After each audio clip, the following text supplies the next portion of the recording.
Bonsoir à toutes et à tous et bienvenue dans Au quotidien, votre émission d'information locale. Bonsoir Laure. Bonsoir Colin, bonsoir à tous. Dans un instant, notre invité dans l'actu.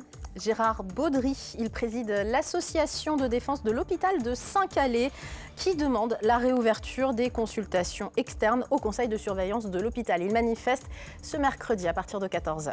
Et puis dans la suite, un peu de culture. Maxime Meunier viendra nous présenter la programmation à venir, la toute proche de l'Excelsior à Allonnes. Il en est évidemment le directeur et le programmateur. De super invités en effet. On commence tout de suite avec l'actu.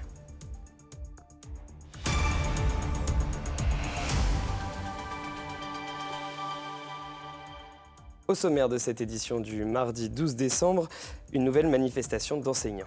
Oui, cette fois, ce sont les professeurs des lycées professionnels qui contestent la dernière réforme. Dans le reste de l'actualité, rencontre avec une Sartoise en lice pour la finale du concours Miss Agriculture. Et puis, les sapins de Broc sont de retour à la Chartre-sur-le-Loir. On n'a jamais été aussi proche de Noël. Mais on ouvre ce journal avec une image originale, Laure. En passant place du Jet d'eau au Mans vers 16h, vous êtes peut-être demandé pourquoi il y avait autant de militaires en rang, 250 en tout. Eh bien, une prise d'armes du 2e RIMA avait lieu, une cérémonie de dissolution du groupement tactique interarmes Richelieu. Ce même groupement qui s'est déployé en opération au Niger pendant plusieurs mois entre juin et la mi-novembre cette année, et qui est donc rentré au bercail. Au Mans, c'était ce mardi matin, 80 profs étaient devant la préfecture pour protester contre la réforme des lycées professionnels et la refonte de l'année de terminale. Oui, ces professeurs venaient de différents établissements de la Sarthe, La Ferté-Bernard, Sablé, Le Mans, Mamers ou encore Montval-sur-Loire. Ils répondaient à l'appel des organisations syndicales enseignantes qui demandent le retrait de cette réforme qu'elles qualifient de démantèlement organisé des lycées pro. Le reportage d'Anthony Piton et Alexandre Ferrer. C'est inadmissible. Nous refusons ces pertes d'heures en enseignement professionnel. La réforme des lycées professionnels, ces enseignants n'en veulent pas. Ce qui leur pose le plus problème, c'est le choix entre 6 semaines de cours ou 6 semaines de stage pour les élèves de terminale à la fin de l'année. Ces stages vont prendre effectivement des heures de cours en enseignement professionnel. Les compétences ne vont pas forcément être acquises. On a des jeunes qui sont un peu plus en difficulté maintenant qu'il y a 10-15 ans, donc forcément moins matures pour rentrer tout de suite dans le monde professionnel. Donc il leur faut un peu plus de temps. Pour les organisations syndicales, plus de stages, ça veut surtout dire moins de cours. Et donc une formation initiale qui se désagrège. Quelqu'un qui a une bonne formation initiale, on s'aperçoit que les évolutions de carrière sont beaucoup plus faciles. Il est beaucoup plus facile de changer de branche, de métier, quand on a des bonnes bases dans un métier. Là, ils n'auront pas de bonnes bases, donc ça sera, à chaque fois qu'ils changeront, ça sera pour faire des métiers d'exécutants. Les professeurs ont poursuivi leur manifestation à Pexan devant la direction des services départementaux de l'éducation nationale. Ils appellent au retrait de la réforme. Et alors on va parler d'un autre rassemblement populaire. Gérard Baudry est président de l'association de défense de l'hôpital de Saint-Calais qui demande la réouverture des consultations externes au conseil de surveillance de l'hôpital. Et ce mercredi, vous invitez la population à un rassemblement dans la cour de l'hôpital, rue de la Périne, à l'occasion de la tenue du conseil de surveillance de l'établissement le même jour. Le conseil de surveillance est à 14h30. Vous invitez la population à venir à 14h. Pourquoi faire concrètement, Gérard Baudry ? Très concrètement, nous allons remettre au conseil de surveillance, et en particulier à la directrice de l'établissement, 3800, un petit peu plus, de signatures sur une pétition pour demander la réouverture des consultations externes qui sont fermées pour certaines depuis plusieurs années et dont on voit l'offre diminuer d'année en année et on n'accepte pas. Concrètement, certains services n'ouvrent plus aux consultations externes dans la semaine depuis plusieurs années, vous l'avez dit, la stomatologie, la cardio, l'ORL, l'ophtalmologie, la diabéto, la pneumo, les consultations mémoire, la gériatrie et les consultations anesthésie. Ça paraît beaucoup pour un hôpital, même un hôpital local, on va dire. Hein. Effectivement, c'est beaucoup. Je rectifie, l'ORL a été rétabli là. Absolument, depuis, autant pour moi. Oui. Depuis quelques semaines. Mais c'est beaucoup, mais c'était ça qu'on nous avait promis, et encore on n'a pas eu tout. À l'époque où on a fermé la chirurgie ambulatoire en 2012, on nous avait dit on ferme la chirurgie ambulatoire, c'est l'ARS qui avait dit ça, mais vous aurez un plateau de consultation externe excellent. Quoi. Bon, et le hasard fait que, enfin pas le hasard, en fait depuis que la chirurgie ambulatoire est fermée, eh bien le plateau ne s'est pas développé. Au contraire, l'activité a chuté de 50%. En effet, vous avez tenu les comptes, puisque l'association existe depuis 30 ans bientôt. On voit l'historique de dégradation, vous nous avez fourni des documents, montre effectivement que la courbe est très claire. Depuis 2004, on va dire, ça ne fait que descendre, ça ne fait que baisser. Et donc, on peut dire que depuis 2007, l'offre a baissé de 50% minimum. Minimum, oui. Parce qu'en plus, on n'est pas à l'abri d'impondérables comme des congés maladie de la part des médecins qui viennent, ou des choses comme ça, qui font que temporairement, une consultation peut être interrompue pendant 15 jours, 3 semaines. Mais le problème actuellement, ce sont les consultations qui n'ont pas réouvert depuis 3 ans, depuis 4 ans, depuis 5 ans, et dont on nous dit « Ah, il n'y a plus de médecins ». Bon, c'est le problème fondamental, on le sait bien. Il n'y a pas assez de médecins spécialistes actuellement de formés en France, et le numerus clausus a pourtant été aboli, mais rien n'a changé pour les petits hôpitaux en particulier. Cette pétition que vous avez fait signer, vous la faites signer depuis 3 mois. Physiquement, vous allez devant les supermarchés du coin à Saint-Calais, vous êtes dans les rues de Saint-Calais, et vous l'avez dit, près de 4000 signatures. Vous sentez un énervement dans la population? Une exaspération, pour tout dire. On signe spontanément. On fait la queue devant la table pour signer. C'est plus possible, ça ne peut pas durer. Les gens vous disent quoi concrètement? Il y a des témoignages forts. C'est pas normal que tout disparaisse ici. Déjà, pour consulter un médecin généraliste ou pour consulter un dentiste, et la population de ces spécialistes-là, enfin de ces généralistes, a diminué de 50% dans le secteur du bassin hospitalier de Saint-Calais. Et donc, si en plus l'hôpital voit sa propre offre de soins, consultations externes diminuer de 50%, il est évident qu'à un moment donné, la population ne s'y retrouve pas et n'accepte pas de devoir se déplacer au Mans ou à Vendôme ou à Tours ou même à Paris pour consulter, simplement, sans parler d'opération. Le point positif, malgré tout, vous avez des urgences sécurisées pour l'instant à Saint-Calais. C'est un point positif qu'on peut quand même souligner. C'est un point très positif et on ne regrette pas l'énergie qu'on a mise également ces dernières années à défendre le service des urgences. Et ce que nous voudrions, c'est que ce qui a été possible pour les urgences puisse l'être pour les consultations également. Il doit être possible. On a bien trouvé un médecin urgentiste à plein temps qui travaille maintenant aux urgences, qui stabilise le service, qui gère tout ça. Et pour les consultations externes, nous voulons que cela se fasse. Alors c'est le GHT, le groupement hospitalier de territoire, qui gère cela au niveau du Mans. Mais nous ne voulons pas être la variable ou une variable d'ajustement des besoins du Mans. Et vous ajoutez d'ailleurs que trop de mutualisation nuit à la population. Vous donnez rendez-vous donc aux habitants de Saint-Calais et alentours, tous ceux qui souhaitent vous retrouver dans la cour de l'hôpital de Saint-Calais ce mercredi à 14h, pour manifester votre mécontentement. Merci d'être venu nous en parler. Merci bien.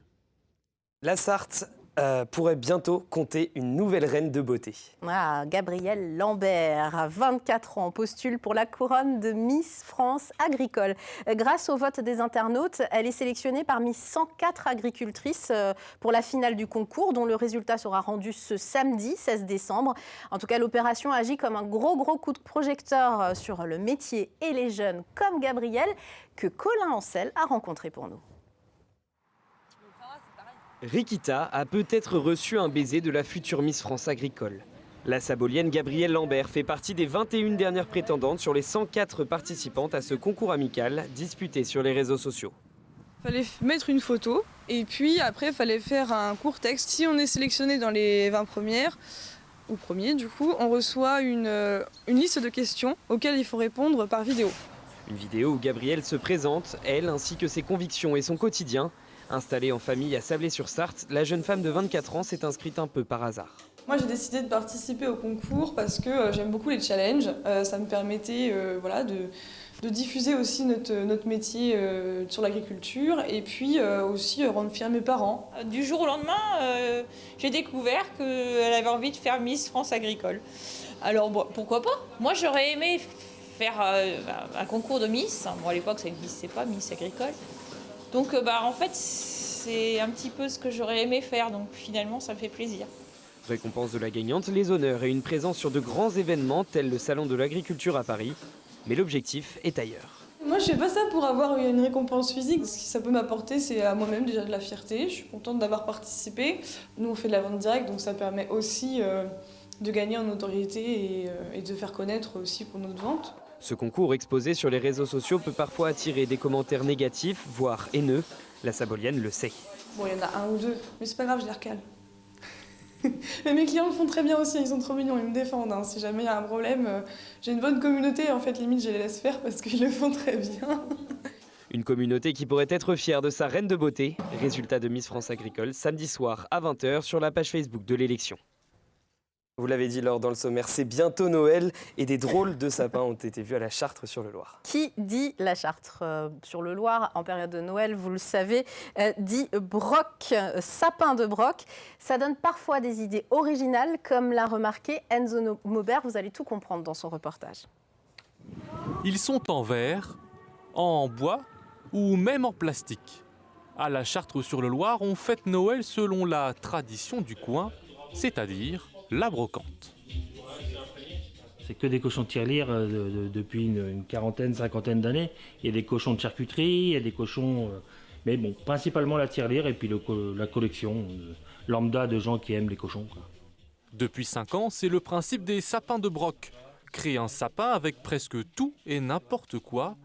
Mais ne vous y méprenez pas, cela demande un peu de réflexion, voire d'ingéniosité. Le sapin 2023, le sapin roue de vélo. Alors, pas facile finalement à tenir, hein, c'est ce que les gens se demandent comment ça tient. Donc, il y a une petite astuce que je ne dévoilerai pas. Et donc, ça a quand même pris 48 heures environ de travail pour obtenir ce résultat. Et chacun y met sa patte. Ici, on s'amuse avec des cages à oiseaux, clin d'œil au nom de la boutique. Quand de l'autre côté de la rue, ce sont des jouets anciens qui font office de boules de Noël. J'aime beaucoup la couleur, ça fait rêver les gens et on s'aperçoit que quand il y a toujours des gens qui collent leur nez à la vitrine et c'est pas toujours des enfants, c'est très souvent des adultes qui retrouvent leur propre enfance, un petit peu comme ils disent leur Madeleine de Proust. Comme Henri, ils sont une trentaine à participer à l'événement, devenu en quelques années un incontournable des commerçants. Il y a une petite émulation, chacun vient voir comment est le sapin de l'un, de l'autre, on en discute, le soir on va boire un verre en haut sur la place, voilà, et on discute des sapins. Ah, tu as vu celui-ci, voilà, c'est sympa. Au fond, chacun espère secrètement gagner le concours du plus beau sapin de broc, mais ça, c'est à vous d'en décider en allant voter sur place. C'est la fin de l'actu. On se retrouve dans quelques instants avec Maxime Meunier pour la suite d'Au Quotidien. Ne bougez pas.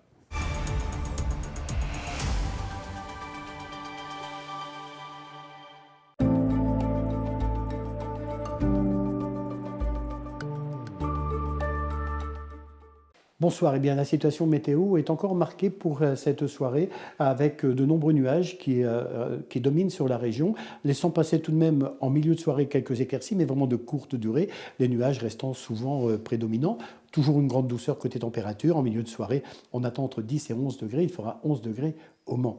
Pour votre mercredi au petit matin, de nouveau cette couverture de nuages, les perturbations continuent de se succéder sur le nord de la France, mais c'est la fin de cet épisode ce mercredi, encore quelques pluies au lever du jour, sous des températures très douces, puisqu'on attend au lever du jour donc entre 8 et 9 degrés, 8 degrés attendus au Mans.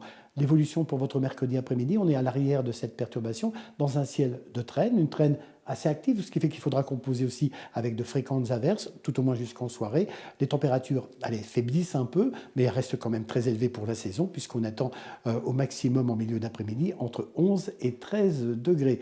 On jette un coup d'œil sur la journée de jeudi, eh bien toujours cette tendance assez nuageuse, peu ou pas de précipitations attendues, le temps se calme nettement, on retrouve des conditions anticycloniques pour cette fin de semaine, un peu plus de nuages sur le nord de la région et les températures qui se rapprochent des normales justement, puisqu'on attend en milieu d'après-midi entre 9 et 10 degrés. Donc c'est là vraiment la tendance pour cette fin de semaine avec le ciel encore encombré de nuages vendredi. Il fera beaucoup plus frais au petit matin et ça va s'accentuer tout au long de ce week-end. Et voyez pour vendredi les températures maximales, 9 à 10 degrés. On est quasiment calé sur les normales de ce mois de décembre. On jette un coup d'œil sur notre agenda. Vous n'oublierez pas de fêter Lucie ce mercredi. Je vous souhaite de passer donc une excellente soirée et puis demain une bonne journée. La situation météo se calme un peu et c'est plutôt une bonne nouvelle.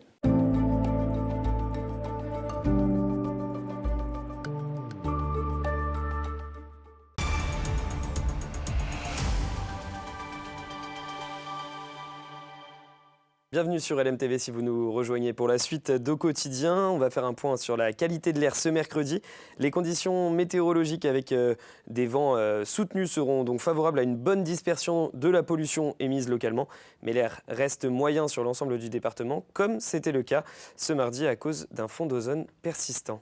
Voilà, alors je vous rejoins tout de suite avec notre invité.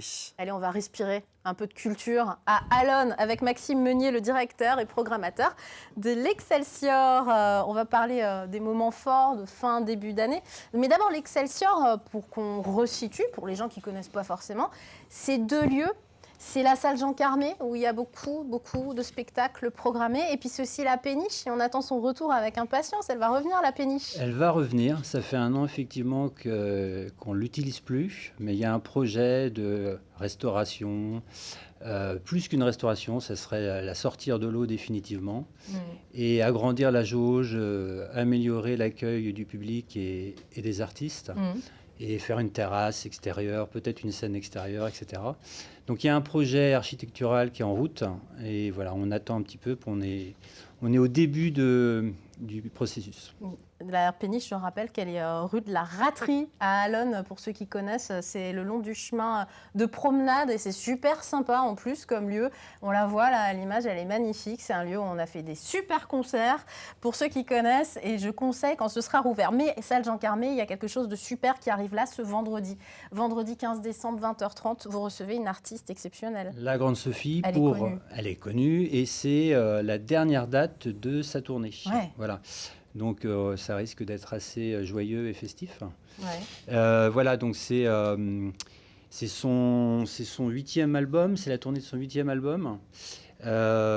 C'est un album qui est un petit peu plus acoustique, un peu plus tendre, un peu plus posé, mais qui reste quand même dans la veine électrique. Enfin, il y a quand même il y a plusieurs choses. C'est vrai que sur scène, ça va être un peu plus dynamique. Pour ceux qui ne connaissent pas, parce que j'ai des jeunes collègues qui ne connaissent pas, je vous propose de regarder un court extrait justement du titre « Un roman » sorti dans le dernier album « La vie moderne ». On écoute un extrait.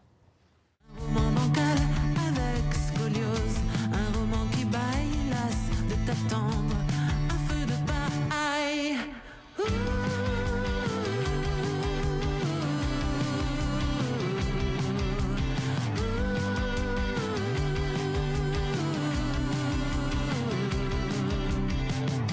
Le temps que ta bouche sourit et éclaire, ton regard farouche, j'ai de quoi écrire un roman. J'ai de quoi écrire un roman. Le temps que la mer remonte et descende, le temps que je perds. Alors on le voit, c'est quand même une artiste qui est assez connue. Enfin justement, parlez-nous, est-ce que c'est des artistes connus que vous voulez faire venir ? Alors on a les deux. On a souvent à Carmet, on a des artistes qui sont quand même plus connus parce que la jauge est plus importante et c'est une salle qui permet aussi d'avoir des configurations assises, debout ou en assis debout. Et le principe de la Péniche, justement, c'était plutôt d'accueillir des artistes en découverte ou des artistes dans des esthétiques qui sont plus difficiles à défendre. Donc voilà, d'où l'intérêt. Le spectre est Et puis large. comme ça, tous les publics peuvent s'y retrouver. Tous les publics peuvent s'y retrouver. C'est vraiment, je dirais, l'ADN de l'Excelsior, c'est d'être à la fois sur des choses découvertes, à la fois sur des choses plus connues, mais toujours en privilégiant la qualité. Et alors vraiment accessible et pas cher, je le dis parce que c'est un vrai choix. En janvier, par exemple, le mardi 16 janvier à 17h30, vous proposez un spectacle pour enfants. Là aussi, c'est très éclectique. À partir de 3 ans, 3-4 ans, je crois, un marionnettiste qui raconte 3 histoires. On regarde un extrait 20 secondes, si vous voulez bien, et on en reparle. Charlie, comment je suis né pour te fabriquer? J'ai utilisé de la mousse, du tissu, du fil et un tout petit bout de bois. Comment Charlie et Molly sont-ils devenus amis? Les histoires de poche de Molly Biquette, ce sont des contes. Vous vous ouvrez vraiment à tous les publics. Et là, c'est pas cher du tout. Hein. C'est 2,50 € premier tarif, en fait. 2,50 € pour les petits Pour les et petits. 6 € pour Ouais. les parents qui accompagnent. Et, Voilà. et pareil, alors ça, c'est très accessible au plus grand C'est nombre. très accessible, c'est aussi le principe d'Alon, d'avoir des tarifs les plus bas possibles. Et puis, effectivement, on propose ces fameux théâtres, un petit peu théâtre d'objets, de marionnettes, de manipulation. Et vous proposez de venir un peu plus tôt que 17h30. Alors oui, c'est bien, parce qu'on a un goûter qui est prévu à 16h45. Et voilà, Un ça- goûter, c'est génial, mais on ne s'attend goûter. pas à faire un goûter pour les enfants et les familles dans une salle de spectacle, en fait. Non, mais c'est juste à la sortie de l'école et Ouais. ça permet franchement d'avoir voilà, un accueil chaleureux et c'est gratuit. Donc on a déjà testé ça à plusieurs reprises et c'est vraiment très sympathique. À Alonne, on peut bénéficier de la carte Atout Culture. Hein. Les habitants d'Alonne peuvent en bénéficier aussi, c'est important de le souligner. Alors ça, c'est vraiment un dispositif très très original. Donc c'est lié effectivement aux revenus, mais vous pouvez effectivement, pour les habitants d'Alonne, avoir les spectacles à 1 ou 2 € en fonction voilà, de votre coefficient. Votre quotient familial, Ouais. pardon, et vraiment, c'est vraiment donné, là, pour le coup. Et on rappelle qu'il y a la carte Super Format, puisque vous faites partie des salles qui sont affiliées au réseau Super Voilà, Format. ça, c'est pour tout ce qui est concert. C'est-à-dire Mhm. tous nos concerts sont faits dans le cadre de Super Format, la SMAC, enfin la scène musique actuelle de la métropole du Mans. Pour 15 € par an, vous avez une réduction de 5 € minimum sur tous les concerts. Donc c'est quand C'est même ça. super intéressant. Beaucoup de choses vont se passer. On reparlera évidemment en 2024 de tous les beaux projets de l'Excelsior à Alonne, si vous le voulez bien. Il y en a Vous- beaucoup. Vous reviendrez Je nous reviendrai en avec grand parler. plaisir. Merci beaucoup, Maxime. Merci. Allez, alors on joue maintenant puisque LMTV Sarthe vous fait gagner toute la semaine 2 places pour un spectacle de Noël au cabaret Le Pâtis, rue des Stals, au Mans. Un spectacle pour enfants aussi, et là à partir de 5 ans, qui ravira donc les petits et les grands, et qui s'intitule Le pique-nique magique. Alors voici la question du jour, et encore une fois, elle a évidemment un rapport avec Noël. Aujourd'hui, gagnez 2 places pour le spectacle Le pique-nique magique au cabaret Le Pâtis en répondant à la question suivante. Comment se déplace le Père Noël? Envoyez votre réponse par mail à jeu@lmtv.fr. Bonne chance à tous. Et puis il y a eu un vainqueur hier, Mais alors. oui, on embrasse Serge Blin, notre fidèle téléspectateur et qui joue régulièrement. Il a gagné, en effet, ce lundi. Il fallait répondre à la question « Comment s'appellent ceux qui aident le Père Noël ?» C'était très dur, évidemment, c'était les lutins. Allez, je vous donne pas d'indice pour la question de ce soir. Non, pas cette fois. Par Non, contre, c'est on peut vous pas- donner un petit indice sur nos invités de demain. Et on peut même vous donner leur nom. Ce mercredi 13 décembre, en première partie, nous recevrons Claire Tessier, présidente de la Chambre des notaires, pour parler d'une nouvelle charte qui devrait faciliter les procédures entre les notaires et les avocats dans le cas de divorce pour consentement mutuel. Oui, et puis en deuxième partie, on parle d'un spectacle à destination des collégiens. Ça s'appelle Very Math Trip, ce qui nous donnera l'occasion de montrer que oui, les profs de maths trouvent des solutions ludiques pour intéresser les élèves à cette matière, malgré les piètres résultats au classement PISA 2023 dont vous avez entendu parler toute la semaine dernière, tout du moins. Et puis ce mardi soir sur LMTV, on retrouve Bruno Palmé pour Plus belle ma Sarthe. Et ce soir, direction Séran-Foultourte avec en plus en dernière partie de l'émission un invité exceptionnel en la personne du président de l'ACO, Pierre Fillon. Quant à nous, dans Au Quotidien, on se retrouve ce mercredi à 18h30. Bonne soirée.